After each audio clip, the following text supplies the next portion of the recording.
Hello guys, good day. So sa video tutorial na ito, ituturo ko sa inyo paano nyo malalagin yung ating Module 1 course dito sa REU Online System Academy. Okay, so sa video na ito matututunan nyo paano siya i-access, especially kung first time mong i-access yung course po natin. Okay, ang kailangan lang natin gawin, kukunin po namin yung full name mo tsaka yung active Gmail account mo. Okay, so ang mangyayari po yan is i-add ka namin doon sa course po natin para ma-access mo. So pag sinabi na pwede mo nang ma-access yung course natin, so ang pinakailangan mo lang gawin ay pumunta sa yung Gmail. Okay, so like for example, ito pong gagawin ko sa video na to. So kailangan mo lang gawin is pumunta sa Gmail mo. Pag pinindot mo yung Gmail mo, mariredirect kasi po dito and makita mo yung access. Okay, so ito po yung access na yan, no? So important your access to training. Okay, so ito po yung access mo. So makita mo dito, syempre, congratulations. Then sa pinakababa, yung link sa pinakababa, yung mahaba na yan, na kulay blue, yan po yung link. Okay, kailangan mo lang gawin is pindutin mo lang po yan. Okay, pag pinindot mo yan, mariredirect po kayo doon sa site na to. Okay, so dito is ilalagin nyo lang or ilalagay nyo lang yung full name, tsaka yung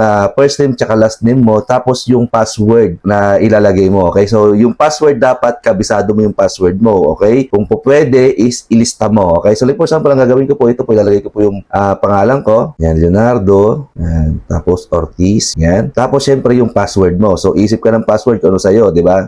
So ito yung password ko. Yan. So yan po yung new password. Tapos i-confirm niya. Okay, so kailangan dalawa.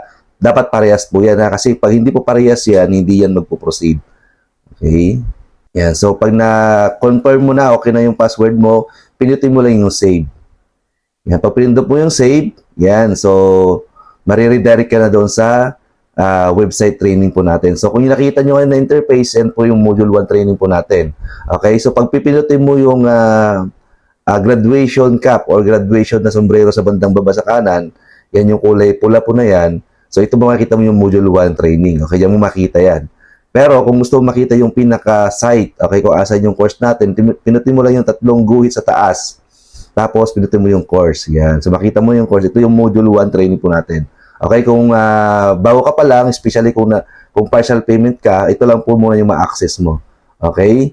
So, kung nakapag-full payment ka na rin or hindi pa, okay, or partial ka pa lang, kailangan nyo pong tapusin yung video presentation ng module po natin para matutunan nyo ano ba yung pinaka-importanting kailangan nyo bago kayo mag-proceed sa Module 2. Okay? So, may mga task po tayong ipapagawa doon, so kailangan nyo pong tapusin. Okay? So, yun. So, yun po yung paraan kung paano kayo ma-access yung ating Module 1 training dito sa REU Online System Academy. Okay? So, again, congratulations po sa inyo lahat. See you sa training. God bless. Bye-bye.